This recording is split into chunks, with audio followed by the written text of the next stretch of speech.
Hey, Spider Nation, welcome back to another episode of Spider-Man's Tangled WebShow. I'm Jonathan, webmaster of SpiderManFanRave.com, SpiderManFanRave.com. Go on over there. It's my own personal Spider-Man website. A lot of fun, plenty of articles, editorials, reviews. Go on over there if you're a Spider-Man fan. Have a good time. Spider-Man fan. Actually, no, not tonight. Today, I'm being joined by James. What's going on, James? Not much. Just really tired. I had a really busy day at work. Like week at work, including the day where I worked 9 hours, and on average, the most I worked was 9 hours this week. The least I worked was 6, including some night shifts. So, yeah, I'm really tired, but it's all worth it because now I get to do this podcast tonight, today, and then later on tonight, I'm going to Dave and Buster's in Milwaukee. Woo-hoo-hoo. I've never been to Dave & Buster's. I do not know what the major thing about them is. It's an adult Chuck E. Cheese. Oh, yes. Chuck E. Cheese, the place that creeps everyone out. Okay, maybe not. It's an adult Chuck E. Cheese, only minus the creepy mascots. Is that better? Yeah, I was going to say, like, Chuck E. Cheese does not bring up good memories, okay? They got a drink there that as soon as John turns 21, he has to go to Dave & Buster's to get this drink. It is called the TNT Long Island Iced Tea. It is to die for. I mean, one shot and it goes right to your head. It is really good. As far as me this week, what have I been up to? Summer class, which I'm continuing to enjoy. You may have noticed that on this wonderful YouTube channel of ours, I've been doing a lot of work, kind of reshaping it, I guess. Put our old iTunes episodes up on our feed. Or up on our channel here. And so you will notice that the title of this episode is finally the number that it should be. It only took me 1.5 years to get that done. And me and Jan calling you out on it in the really early episodes about why it's the same numbering. And then you're like, because it's a different show. And now you're like, you're officially like a comic book company. You do the new number 1 to get all those sales, and then you just either A, go to another new number 1, or you return the old numbering. Well, the Packers lost, so there. Yeah, they lost like 6 months ago. What else you got? But yeah, okay. So I admit it took me a really long time to get this done. I'm sorry for that. But yes, we're finally back up to the numbering that we should be. We're 2 weeks early because 2 weeks from now is going to be our big 100th episode. You guys should tune in for that. That's going to be fun, we hope. And so, yes, it took me all week. Well, okay, not really all week because for a lot of it I was just doing it at night because that was the spare time I had. But I guess if you like combined all the night hours and day hours together, it'd probably be somewhere like a week. But yes, I finally got that done. So the channel's up to date. All the episodes are on our channel. You will notice that I took the iTunes feed down. That's because I didn't want it anymore because the renewal was coming up and I didn't want to pay for it again. So yeah, I took it down completely. We are not on iTunes anymore. We are now officially exclusive to YouTube. So just to all the YouTube executives, I expect flowers and chocolate by the morning, making our relationship official. Okay. But moving off of my very, very awkward flirtation with YouTube, we will move on to some Spider-Man news for this week. Something we forgot to mention last week, and I don't know how we forgot this because It's not a big deal at all. Yeah, maybe it's not a big deal at all, especially for me, because I have no way of purchasing this. But there was... What do you mean you have no way to purchase this? You can buy it. You can't play it, but you can buy it. Okay, but there was a trailer that came out for a new Spider-Man video game for the PS4. It's being developed by Insomniac and Sony Interactive with Marvel. And so we don't know when it's coming out. We have like no timetable on that. We don't even who the voice actor for Spider-Man is. At least I haven't heard the name. It might be out there somewhere, but I don't know who it is. But all we do know is that Spider-Man has a very interesting looking new suit that has kind of caused a little bit of an eruption around the internet, with people debating whether or not this suit is actually like slightly decent. And so, James, well, actually no.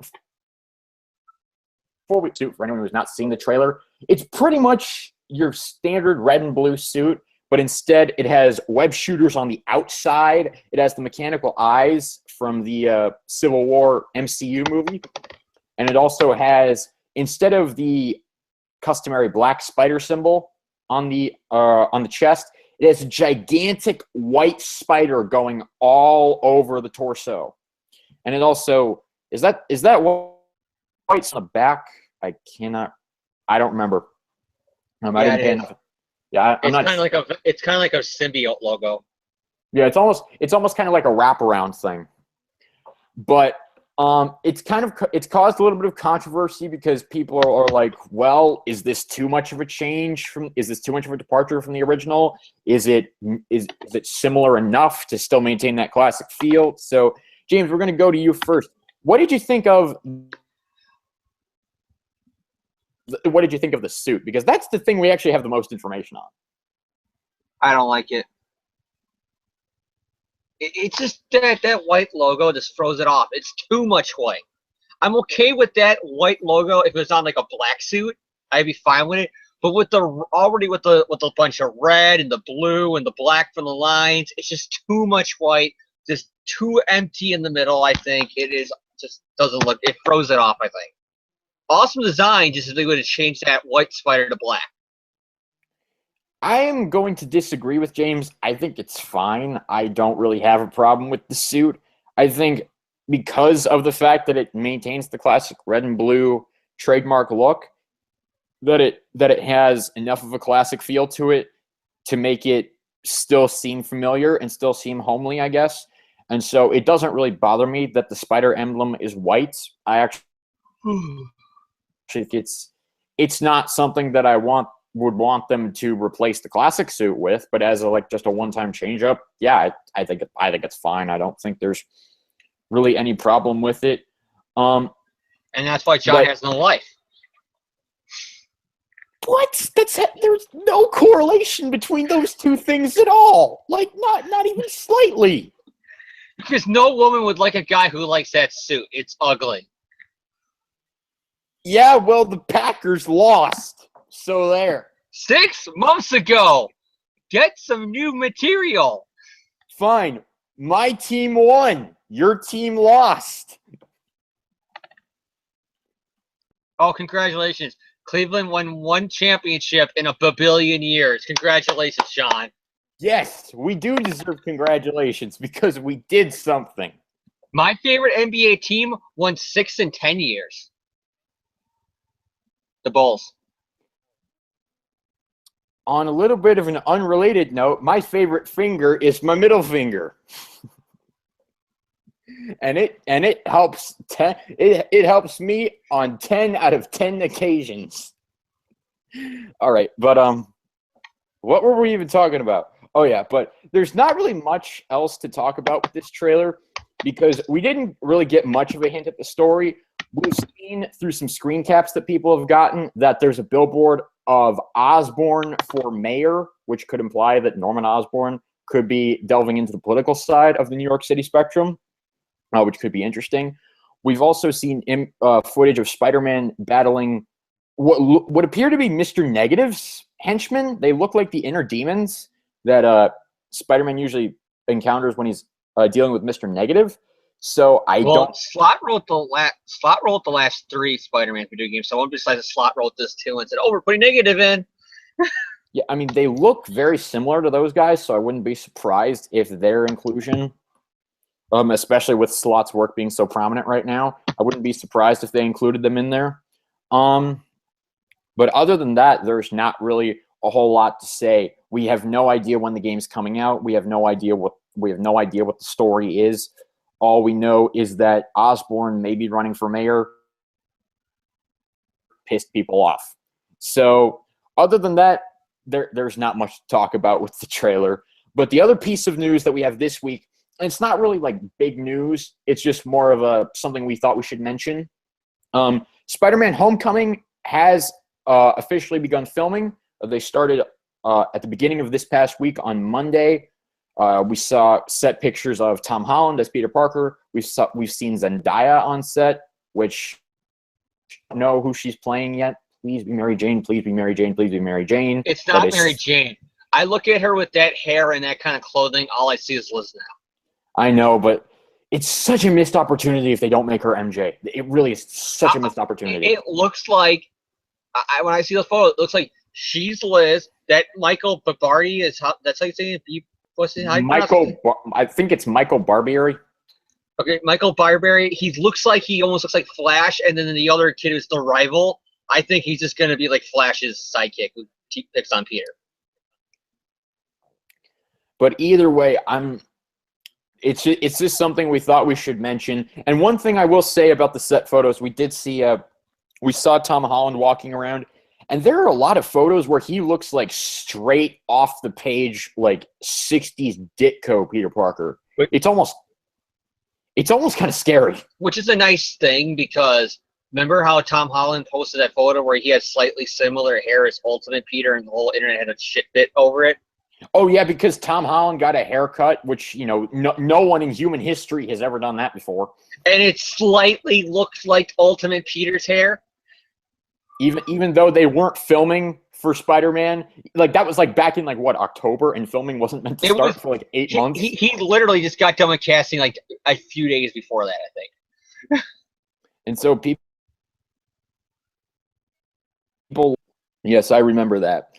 Tom Holland's hair is not anything like that in the set pictures we've seen so far. It's very styled back, I guess you can say, quote unquote, conservative, I guess, if that's the way you want to phrase it. It's Ditko. Yes, it's Ditko, basically. So it's not really a big news story. We don't have an official cast list yet, have any information on the story or anything like that. We just thought we should mention that filming has begun. So we are, I guess, this much closer to getting another Spider-Man movie. I'm not really getting I know a lot of people are getting really excited for this because filming has started, but I guess I'm just not excited because it's still a year away and I have things to do between now and a year from now. So I guess I'm just not excited for something that's a year away, but we thought we should mention it. But other than that, I can't think of any other news this week. There have been James, I broke my ball. I had a bouncing ball and I was bouncing it on my laptop and it just broke apart. Like, I didn't even pound it that hard. It just broke apart. Oh, that's so sad. What happened? Why are you crying, James? All right, but yeah, we can't think. There have been some more casting additions to the movie as well, but Brian Johnson. Once again, we haven't. It was Brian Clark. He was cast as Brian Clark. We have no information on who these people are playing, and so until we get some I don't know, until we actually know what the heck we're talking about, we don't really. The new casting is, like I said, it's a guy named Brian Clark, and he's playing himself because Brian Clark is the most awesome man in the universe. Who is Brian Clark, you might ask? Well, he's just somebody who I just came up with right now. Because a lot of these rumors are bullshit. See how easy they are to make up bullshit? Yes. And so, all this casting stuff, we don't know who they're playing, and so until we hear from Marvel, we're not going to talk about it. We've jumped that ship way too much before. Like on the old podcast, which you can now watch on YouTube, and John and me or Jan or Thomas, whoever it was, when he was built the Amazing Spider-Man 2, or even beyond that with later sequels, and all the rumors that either turn out to be true or even bullshit. And the one rumor that I brought up on the podcast where John and Thomas said would never happen in a billion years, and then the Sony leaks happened and said that that's exactly what they were going to do. Clone movie. Yeah, well, let me rephrase that. It should have happened in a million years. It's an idea that shouldn't have been there, but evidently it was. Luckily, it's not going to happen. Why else do you put a reference in a biomarketing campaign where Miles Warren isn't in the movie at all? That Miles Warren at ESU is doing cloning. You don't put that in there, John, for no reason. Speaking of ESU, ESU is the school where Peter Parker went to. And you know who else went there at one time? Mary Jane Watson. Mary Jane Watson, at one point, was kidnapped by a man named Jonathan Caesar. I thought you were going to bring up the fact that at the same time in these issues, Peter was back at ESU. But no, you go to a completely random one. Mary Jane went there too. And then the John Byrne reboot happened, and he said, fuck that, she's a supermodel again, because fuck character development. But yes, we'll move into the review section of this week's episode. And this week, we got not really a very high-profile story. It's more of a low C or D list level event. I like it. I like it, but it's not like it's a great, like, all-time top 10, but it's something I enjoy. It's a story that you can read every once in a while and get some satisfaction out of it. We're talking about Amazing Spider-Man 307, 308, and 309. It's a 3-part arc that has the running plot of Mary Jane is kidnapped by a man named Jonathan. Now, to give some context as to where the title is at the time of these issues, this is like fresh off of Peter and Mary Jane's marriage. They were married like maybe a year prior to this issue. But in comic time, they were still written as newlyweds. And they are living in a place called the Bedford Towers, which is a very high level condominium place, which is very exquisite, and they were only able to afford based on MJ's modeling payments and all of that stuff. And the reason that they were able to live there is that a man named Jonathan Caesar was very much a fan of her and wanted to have her in the building. But it turns out Mr. Caesar, who is the owner of the Bedford Towers, his intentions are not as pure as he would like you to believe they are. In fact, he was not subtle about it all. The first issue when he appears, he's subtle because it's just the joke of, oh, look at the really rich guy who owns the building being like kissing her, giving her the kiss of the hand and calling her my lady and stuff, and Peter's getting jealous because he can't be like that guy because he's not rich. And then like the next issue is all like, Mary Jane, you want to go out with me? No, me and my husband have plans tonight. And he would completely ignore Peter. Like he would act like Peter's not even there.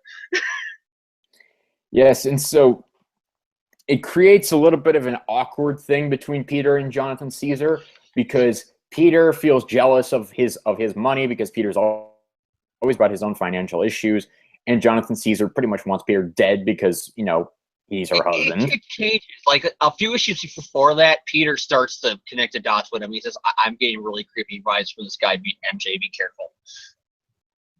And so that all culminates in Amazing Spider-Man number 307, but also a little bit more plot info for this. This is also around a time where Peter Parker is going around the country on a book signing tour because all of his Spider-Man photos have been published together in a book called Webs.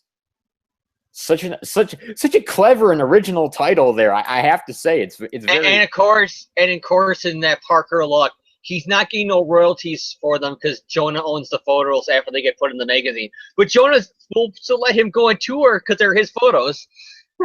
In classic JJJ style. And so Peter's all. So it's something that they still to this day will occasionally bring over. Peter go, I'm published, but why don't you get no royalty checks for your book? Well, because Jonah owned the photos. Even though I risked my life to get all of these pictures, but okay, some crotchety old guy who runs the newspaper, yeah, he owns them, whatever. Because Slott will bring it up every once in a while in his run, because Slott is really big on continuity porn. And I think there's a few issues where he brings up Webs, or Peter says, I still got copies of that in my attic or something like that. Yeah, all of that's been happening right now. So those plots kind of intertangled together to create a perfect environment for Jonathan Caesar to sort of spring his little trap for Mary Jane. But as we move into the recaps here, we start off with Amazing Spider-Man number 307, written by David Michelinie, art by Todd McFarlane. This is early on in David Michelinie's amazing run, which will go on for years after this, almost 100 issues, I think his run is in total. And this is around the middle-ish of Todd McFarlane's Amazing Spider-Man work. And so Yeah. Also, don't say about Michelini, yeah, because his run lasted until right before the Clone arc started. Because almost similar to GMS, he's like, you just want me to do event after event after event with every other writer in Spider-Man because Superman books are doing that right now. No, I'm just gonna lose the title. And so, James, why don't you take us through what happens in Amazing Spider-Man number 307, part one of this 3-part arc? Well, I'll tell you exactly what happens, Sean. Peter goes to kind of close to where I live, the windy city of Chicago, to meet the Chameleon. The issue begins with Peter and Mary Jane. They're grocery shopping. They're doing their normal shit. Of course, the lady recognizes Parker Luck. The person recognizes Mary Jane because she's her favorite supermodel and, soap opera star and la-di-la-di-la-da. And then Peter's like, what about me? I was just on a talk show a few months ago and I was just doing this. And then she thinks it's some old guy she went to school with, which is completely impossible. At the age, she's like Aunt May's age. But she thinks it's some boy who dumped her in high school, so she screams at Peter. Okay. And then, they're back at their house, and then, Peter's all like, dude, that was weird with that old lady. And MJ's like, yeah, it was. Because apparently that old lady she may need to get checked out, I guess. Well, Peter's got a point because to promote the book, he was on talk shows and stuff like that. And he even went to He went to Comic-Con in the issue before this, because it was the tribute to Superman, because it was Superman's 50th anniversary and all that stuff. And it's Peter yeah, I was a fan of Superman when I was a kid. Look at MJ, she's giving me a copy of Superman where Supergirl debuted because Supergirl was my first crush. We're Marvel, we're promoting DC properties. Fuck yeah. It's a really weird issue. I guess this is back before, the whole thing of, oh no company can reference any other company because reasons. I think it's because it was a big deal because it's the first superhero 50th birthday. It was if Marvel didn't touch it on one of their books, it would have felt weird. And yeah, so you got that.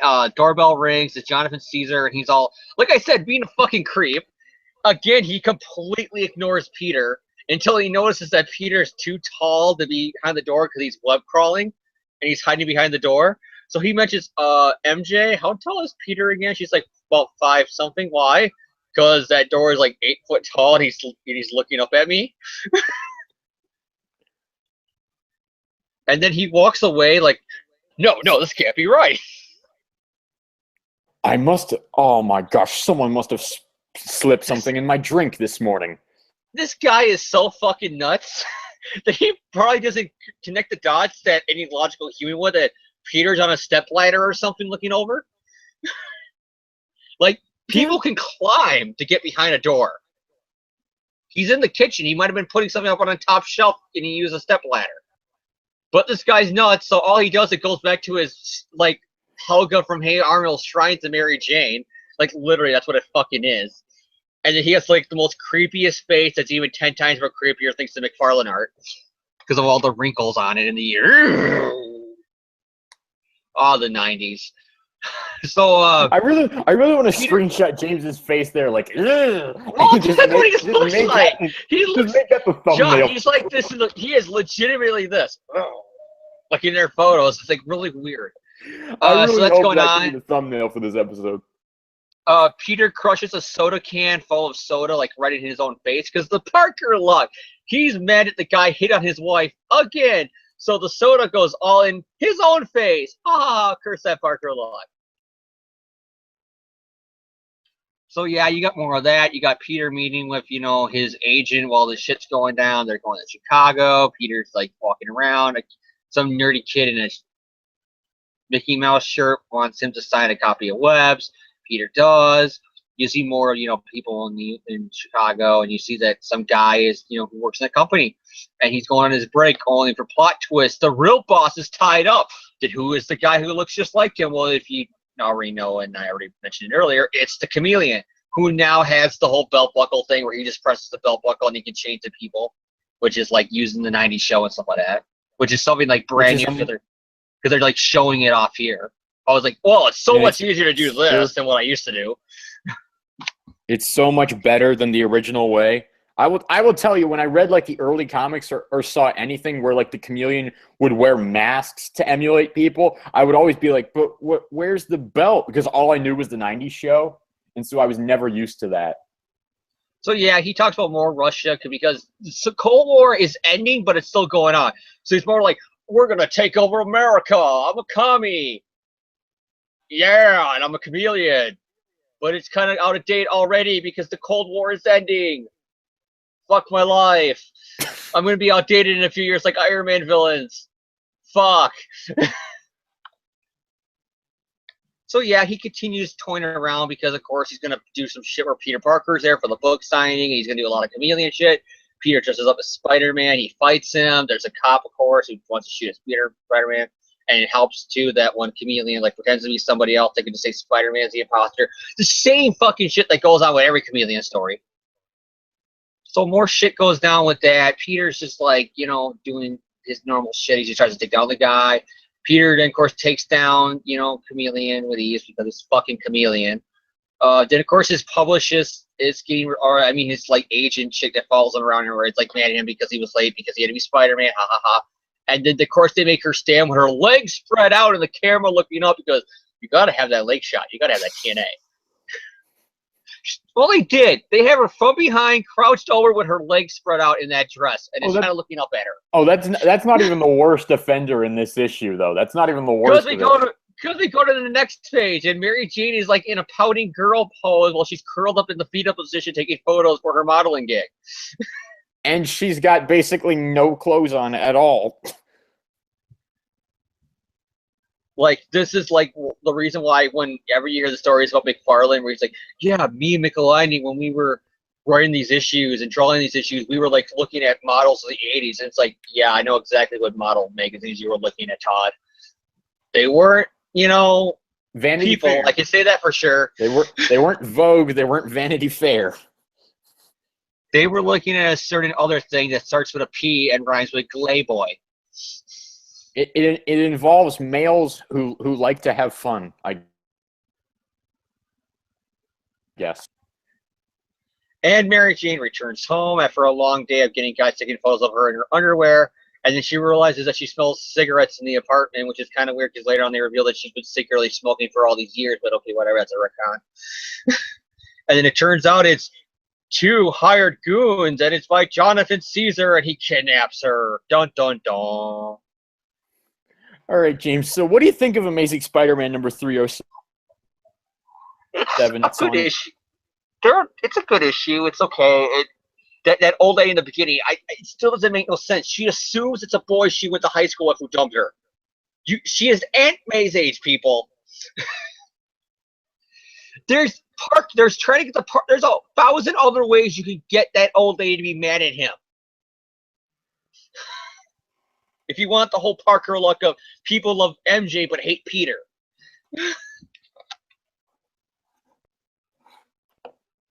All right, but what other thoughts do you have for this issue, James? Any pros, cons, any?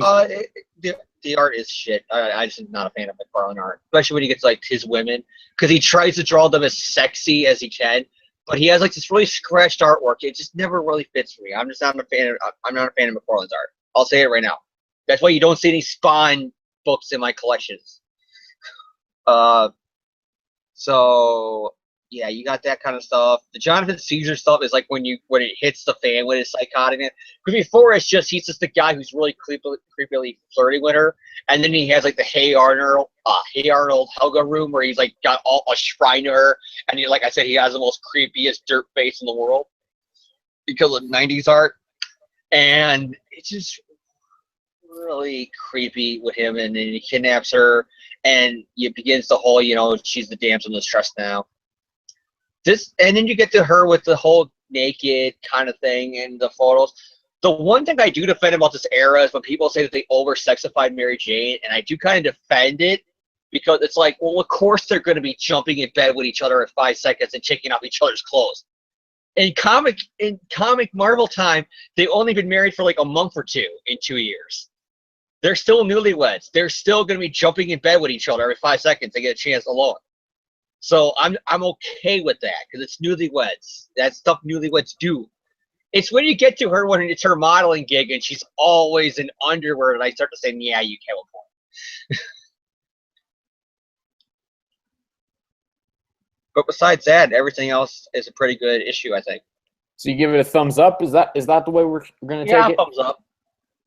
Chameleon is just, like I said, he was almost like he was an afterthought. He takes up a good chunk of this book, but I summed it up real quick because it's the normal. It's the same shit he does every time. He pretends to be somebody important. Peter just happens to be there. He starts changing around to 1,000 different people, including Spider-Man, and so many people don't know who it is until Peter finally takes them down the end. It's rinse and repeat since Amazing Spider-Man 1. All right. My thoughts on this issue. I think it's a harmless issue. I would say that more than anything. It's not. I wouldn't fantastic. I wouldn't say it's really memorable. I think it's overall it's an average issue. It's your average run-of-the-mill Spider-Man issue. You've got the Peter and Mary Jane scenes with them being newlyweds. You've got the scenes with Jonathan and Caesar. All that stuff is fine. The Chameleon stuff. The Chameleon. The one thing I do like about it is the introduction of the image-inducing belt, because it's just how I prefer the Chameleon to be. And that's because I grew up with the '90s show, and it's more realistic. And it's weird to say about a belt that just changes a guy's face, but I can believe that more that he has some super high-tech belt in the Marvel universe that lets him change his face than he just happens to have a mask and it doesn't look like a mask. Yeah, and so I prefer the belt more. So that part of the issue, I really do enjoy that. There's not really a whole lot that is memorable.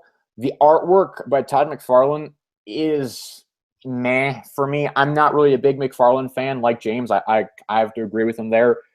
McFarlane's art, I've always said it looks very dirty to me, and not dirty like sexual, like dirty as in just dirty, like someone's been shooting sand and mud and everything all over it. That's the way it's always looked to me. And it's just that super over detailed 90s artwork. And it's just not appealing to look at, I don't think. It's not, I don't think it's very visually attractive. And so that is something that I take away from the issue.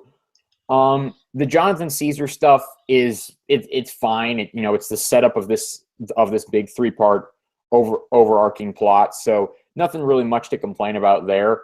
I do think the moment is funny where he's like, "How tall is your husband?" 5'10". Why? Oh, nothing. I guess maybe I'm just on drugs or something, or maybe I'm just a crazy pants.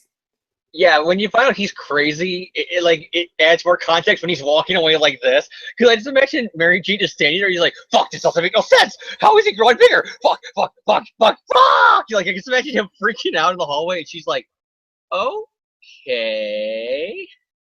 But yeah, overall, I give this issue like a thumb sideways. I don't really think it's like anything memorable. I don't think it's bad. I don't think it's good either. It's just really kind of there. So it's a Roman Reigns. Pretty much. I have no idea what Roman Reigns is, but I'm going. Go to the podcast. Anybody who's a wrestling fan, I want you to remember this. John's reply: "I don't know what a Roman Reigns is," and I applaud you because I'm glad you don't. This is the biggest douche in the wrestling universe. They're trying to build up as the next big star, as the next Hulk Hogan. He just got suspended for drugs, and he's got a title match because they want him to be the star. He's got a pay-per-view title match as soon as he gets back from his drug suspension.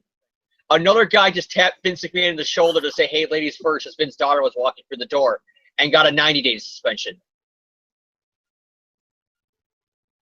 And then this guy has a catchphrase when he's in the ring when the fans boo him because he's the biggest douche in the universe.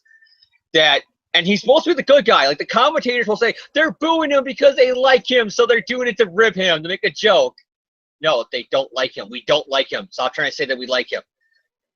And then he has this whole line that when people do that to him, he goes, "I'm not a bad guy. I'm not a good guy. I'm just the guy." And he holds up a belt. And it's like the most... This is the guy who talked about tater tots in a promo and suffering succotash and Jack and the Beanstalk, and he couldn't understand why people didn't like him for it. Well, there we go, ladies and gentlemen. We couldn't make it through one episode without me looking like an idiot. You're not an idiot. Trust me. You're actually better for not knowing who Roman Reigns is. Well, I do now because you just told me. Well, okay, but we'll move on to Amazing Spider-Man number 308 here. Part 2, once again, David Michelinie, writer, Todd McFarlane, artist. Peter Parker is back in New York for his book signing tour, and he has come home to find signs of a struggle in his apartment and his wife missing, which, as any reasonable person comes to the conclusion of, she's been kidnapped, because that's what you tend to think when that kind of stuff happens. And so he's called the police, and they're investigating. They're trying to figure it out. They're saying, Peter, you should probably do something to take your mind off of this. If you're all anxious and worked up and, nervous about this, you're not going to get kidnapped. What part of you thinks I'm going to relax? Which is an understandable response. I have to be completely honest. It's very, I can see how that happens. And so the detectives leave, and he goes back into his apartment. And what does he do? It's all my fault. It's because I was Spider-Man. Someone figured out my identity. But who? Who could have figured out that Peter Parker is Spider-Man? And this is where I have to call BS. I'm like, Peter, issues ago, you fought a guy with your previous costume who knew your identity and everything about you and has all of your same powers. His name was Venom. I know that you think he's in prison right now, and it turns out he is, but why didn't your mind flip to that immediately? That was what I was thinking throughout this whole thing. I didn't mind the whole "it's all my fault" because this one does make sense because that has to be his worst nightmare, especially with what happened to Gwen.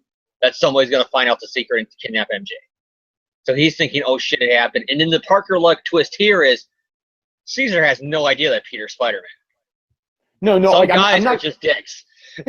I'm not complaining about him saying it. I'm not complaining about him saying it's all my fault because I get that. I get that he would go there with this, at least for this part, and it's not overdone like it can be at other times. So that's like fine here. Dan Slott put it in every issue. Like, I can see why he's doing it here. My thing is, why doesn't he think that Venom was the one who did it? Because Venom, like you said, Venom should still be fresh in his mind at this point. It wasn't that long ago. So that was just something that's... Well, you got a reason for that. Remember when Venom does escape, Peter freaks out because the cops didn't call him to say, hey, Venom's out of jail? So that's why. He's assuming, well, if they don't call me, then he's not out of jail. I know he's still in jail. I don't... It's just... That was what I was thinking throughout this whole thing. I'm like, you have someone who knows your secret identity, and it's Venom, assuming it's him, but whatever. That's... It doesn't assume it's him because it's not a Venom issue. It's normal comic stuff, John. But, so, Peter's like, man, I'm sorry, Mary Jane. Wherever you are, I'll find you. Well, it turns out Mary Jane's just downstairs. Like, that's the ironic part of this whole thing. Peter's combing the city trying to find her. All he had to do was go 10 feet down, and he'd just look in a window and say, oh, hi, Mary Jane. You think his spider sense would tell her that she's down there, being that he can tell that people are in his house with the spider sense, but he's not home. Like, he goes to the door and nobody can ever surprise him for like a surprise party because he knows that people are there. You'd think that being his wife and all, his spider sense would be tangling that she's downstairs. But yeah, we cut to that scene, and Mary Jane is being held captive in probably one of the most exquisite prisons ever, but also in one of the creepiest places ever because there's statues of her. There's statues of her. There's images of her in compromising positions. There's images of her in minimal clothing. It's a normal Tuesday for Mary Jane here in the supermodel Todd McFarlane Michelinie era. Well, here's the thing. When you got all that stuff all over your wall, it's just like... I know, John. You're just messed up, okay? I'm just going to say it right now. You're messed up. But...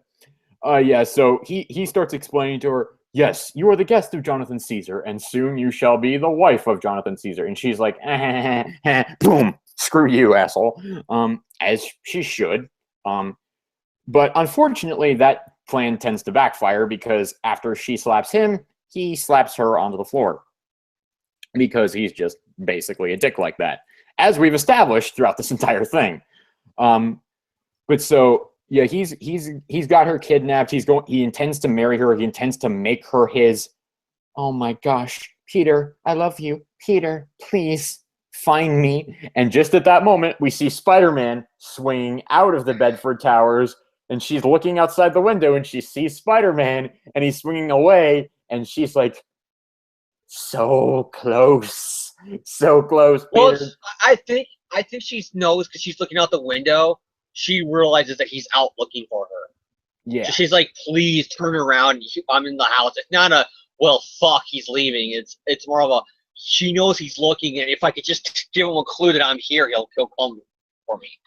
Yeah, because it's like, would you really expect, like, if your wife were to go missing, would you expect her to really be downstairs? Like, you really wouldn't. That's not a place I would look.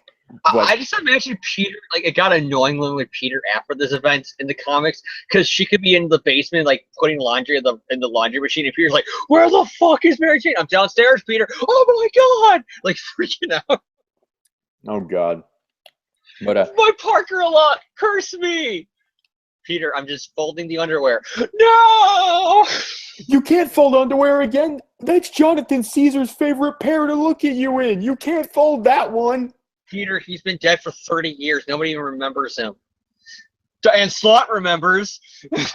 But I've had supervillains come back. He'd come back too. Peter, just relax. But And then yeah, Peter's in the fetal position, sucking his phone. Peter can take on the Sinister Six, he can take on all the goblins, he can take on everyone, but he can't take on Jonathan Caesar. Jonathan Caesar is his true weakness. It's like Goku from Dragon Ball Z. He can fight planet-destroying aliens, scare the death of his wife. But yeah, so Spidey, he's trying to find information. And he goes to his publicist's office, and he's like, yeah, I can't do the book signing in Queens today. I'm sorry, I just can't. Oh, that's okay, Peter. Look, I get it. Ding, ring, ring, ring, ring, ring. Oh, that's the telephone. Oh, Peter, it's your Aunt May. Oh, hi, Aunt May. Oh yeah, I'm fine. Don't worry. Oh no, nothing's new around here. No, everything's fine. Mary Jane's Oh, what time am I going to be at the book signing? Oh, you've got all your friends to come? What time is the book signing? 3 o'clock. 3 o'clock, Aunt May. And so Peter, he does the book signing to put on a brave face for Aunt May, because he doesn't want to worry her. And at that moment, meantime, the Bedford Towers, as Felicia Hardy, the black cat, becomes annoyed. Because this is pretty close to Peter and Felicia's breakup. His marriage to Mary Jane was almost immediately after he broke up with Felicia permanently. And she's kind of pissed about that. And so she's trying to find Peter, she's trying to find Peter where he lives and everything, because she knows that he doesn't live in his apartment anymore, and so she's trying to find him. She's tracked him down to the Bedford Towers. I'm sorry, Mr. Parker's not here Mr. Parker's not here right now. Fine, whatever, I'll come back later. And so that just sets up a subplot going on that's going to come down the road of Felicia trying to screw up the marriage. And the bellhop guy thinking that Peter's banging her on the side. Yeah. But so Spider-Man goes to, of all places, a graveyard, because he's gotten a tip from a guy who that he thinks could actually help lead him to what he's looking for. And he runs into the Taskmaster, who, I always think of Clancy Brown voicing him. I don't know why. I think about again, to bring up professional wrestling, Kevin Sullivan, the Taskmaster. But Spidey and the Taskmaster, they do battle. Spider-Man's like, I'm sorry, I didn't do it. Continue. Where is Mary Jane? I don't know who this Mary Jane chick is. Where's Mary Jane? I don't know who she is. And so Spidey takes down all of Taskmaster's students or whatever. He figures out the Taskmaster really doesn't know where Mary Jane is, and so the fight's over. He heads out and he swings back to the Bedford Towers. He says, "Mary Jane, where are you?" God damn it, Peter! Can you just look down for 5 seconds? But yeah, that's how the issue ends. Next issue, beginnings and endings, Sticks and Stone. Dun dun dun. And that's Amazing Spider-Man number 3. My thoughts on this issue once again, I think it's a harmless issue. It's not anything spectacular. It's not terrible. The Taskmaster bit, I think, is a little bit. It goes on a bit too long. I think I didn't really think it was that engaging. I don't really find the sequence to be anything interesting. So I think that really could have been shortened or maybe even just cut from the issue entirely. I didn't really enjoy it that much. But Peter's angst and drama over, losing Mary Jane like this is very well done. It's very well handled. I like the moment where Mary Jane bitch slaps Jonathan Caesar. Unfortunately, she didn't have a weapon in her hands so that she could give him what he really deserved. But yeah, I like all of that stuff. The artwork is still meh. I'm not really enjoying it, but that's just it's nothing against Todd McFarlane. I don't like his style that much. His artwork doesn't appeal to me. But other than that, I give this issue a thumbs up. I think I like it. I like it more than the last issue.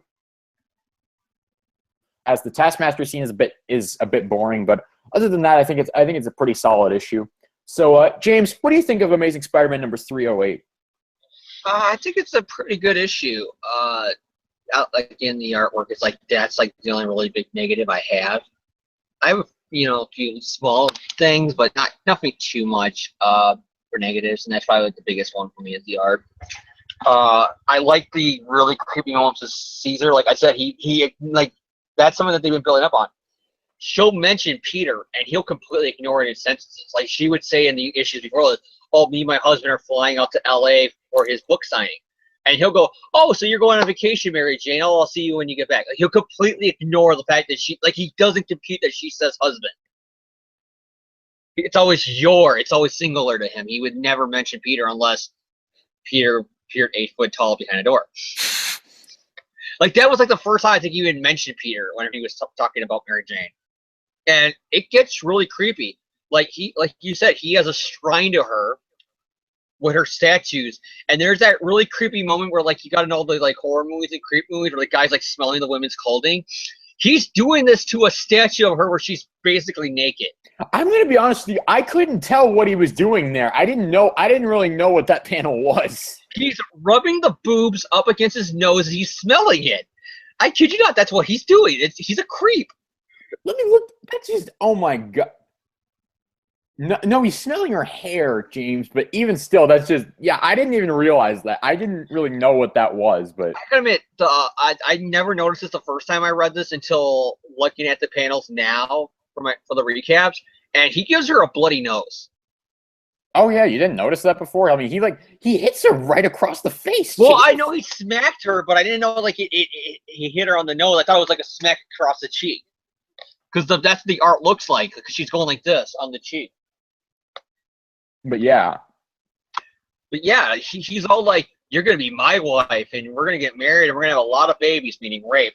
And they don't really they never say that in these two issues, but that's basically what he's gonna do.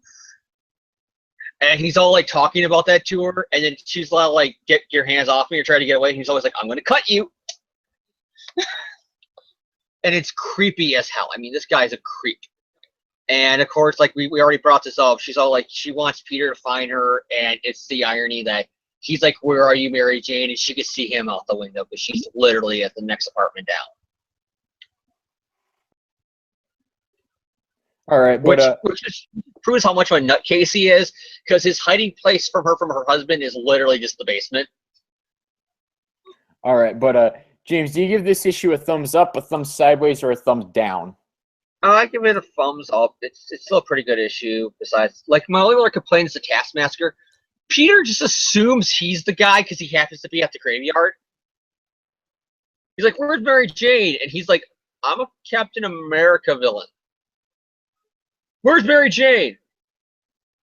"I'm a Captain America villain." Fuck you. It's really weird. And McFarlane art gives Peter these fucking nails coming out of his gloves. In the fight scene, it's weird. It's something you would see out of Otto in Superior. But he has claws coming out of his hands. What the fuck's going on here? He's not a monster. But I do gotta say, I like that the tombstones at the graveyard are all different Spider-Man writers and artists over the years. Oh, I didn't even notice. Even notice that. It's Romita Sr. and Jr., Ron Frenz, Gail Kane, Ross Andrew, and Ditko. Oh, that's a nice touch. Yeah, I didn't even see that. Oh, that's cool. All right, but as we move along here to Amazing Spider-Man 309, that's the final part of this little three-part arc, and James is going to tackle that one. Once again, we got Michelini as the writer and McFarlane as the artist. So, James, why don't you take us through, finish off the storyline for us? What happens in Amazing Spider-Man number 309? Okay, I'll tell you exactly what happens, John. We got a cover where Mary Jane is like with super gigantic hair that is super gigantic with a shocked look at her face as Peter's fighting sticks and stones. Who are these guys? Well, I'll tell you exactly who these guys are as we begin with some black guy angrily punching Spider-Man. And because Peter's like just fighting this guy because he's trying to find Mary Jane. He assumes that this guy has her. That's racial discrimination, Peter. I'm not So yeah, touching that one. Peter is just like, but he's mad, he's trying to find his wife, and again, it's more of the Mary Jane, where are you? Well, she's having dinner downstairs with the fucker that's bringing up marriage into her, to the point that once she realizes that he's talking about raping her, like, it's read between the lines, but he's like, I can't wait for the wedding night and what you will be wearing, Mary Jane, and then she realizes it, and she just throws ice and tries to get away. And she has a very quippy Peter moment where, like, she answers the door and she's like, well, hello there, his two bodyguards. And she makes a quip about license plates to them. And it's like, she's the wife of Spider-Man. Yeah, it's like, you've been hanging around Peter too long, Mary Jane. These guys are going to cut you and at the worst. And she makes quips while she tries to fight them off to get out of the way about how they're so big they need license plates on their ass. It's like, you are Mrs. Spider-Man, aren't you? You really are. Yeah, so in a very kind of sexist thing, he gets her the growl. Like, I can see how people would see this as sexist, but at the same time, he's threatening to cut her, people. Because I can see people complain about this issue about she's so vain that she doesn't want to run away because she's afraid of her face. Yeah, that's her career. He cuts her face. She loses her job, people. She has a reason to be scared of a guy threatening to cut her face.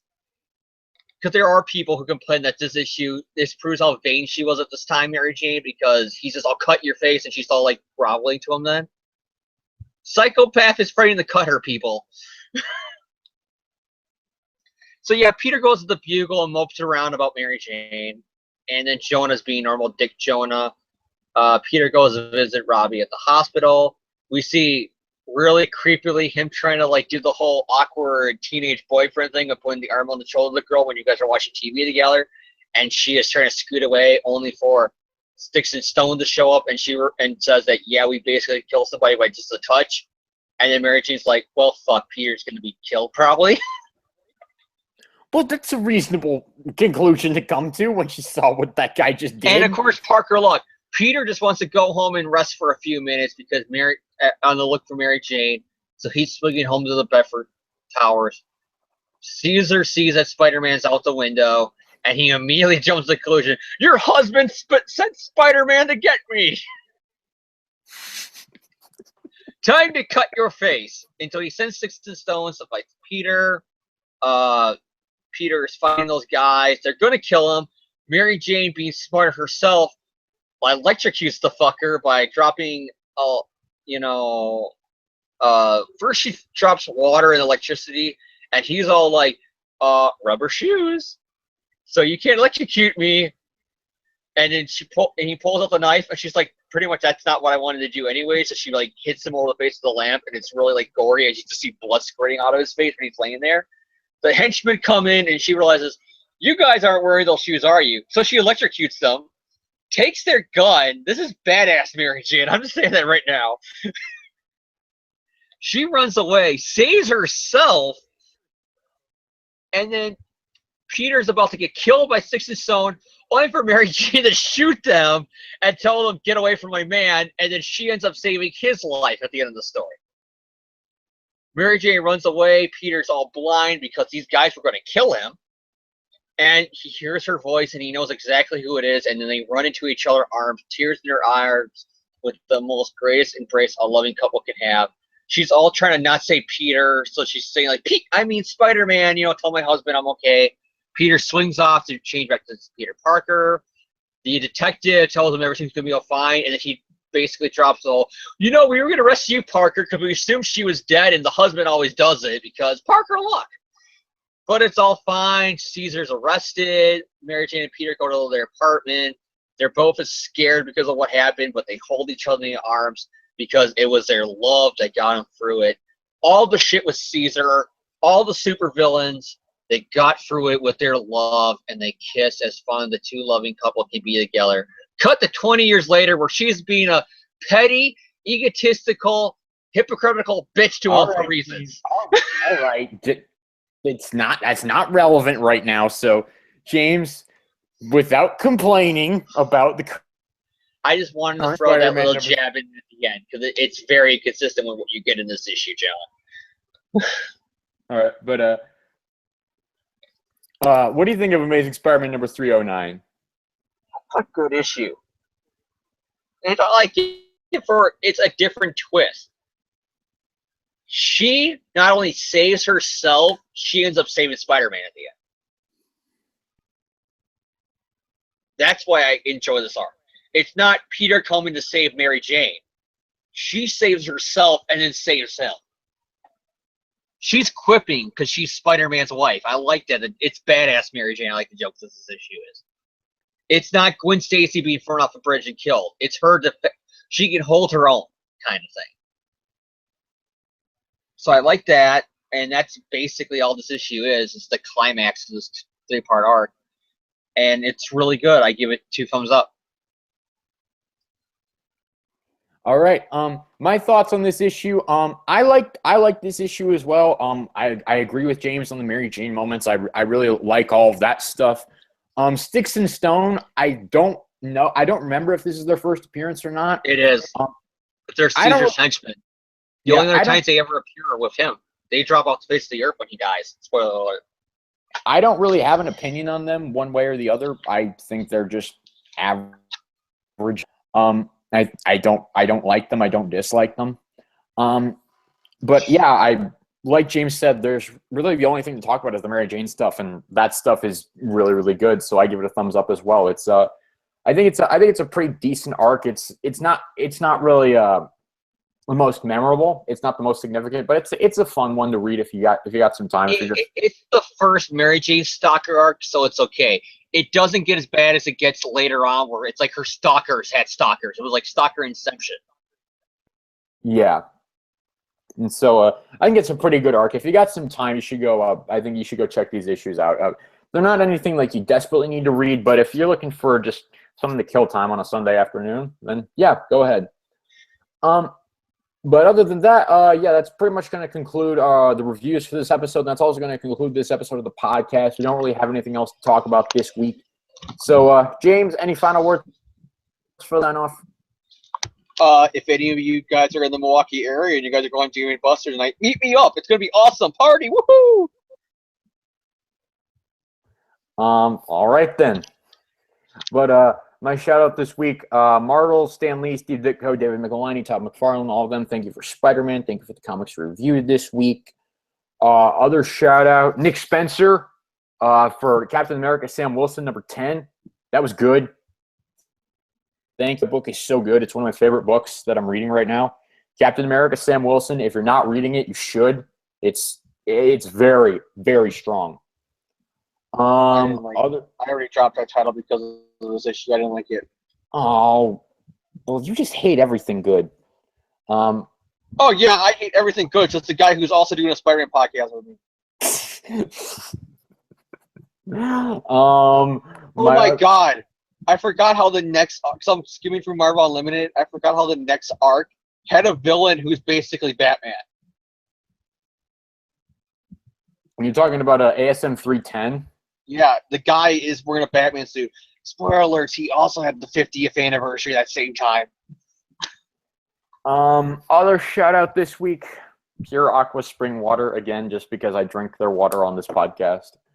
And yeah, I guess shout out to 90 temperatures and humidity here in Northeast Ohio. And shout out to the Cavs because we won. I know that was a week ago, but this is the first podcast we've done since that happened. So thank you, LeBron James and Cavaliers. Thank you for – Yay, Cleveland's got one championship in 50 years. My state is called Titletown. This is called Fuck You Town. But yes, so thank you to the Cleveland and gentlemen. And yeah, that's all we got for this week. So tune back in next week. We don't know what we're going to talk about yet next week, but we will come up with something. We don't have an issue of Amazing Spider-Man this week. That number 15 does not come out until July 6th. So that's the week after. That's next week. But next week, well, no, that's the week after next. July 6th, the week of that episode. And we won't be talking about the ASM issue that week because we have something else planned. So you probably won't get to hear anything else about power play and everything for at least 3 more weeks now. But yeah. So our 100th episode is 2 weeks away. We got one more episode of just regularness, and then we got our big 100th celebration. So tune in for that. And yeah, this is the Web Show, episode 98. Saying see you guys later.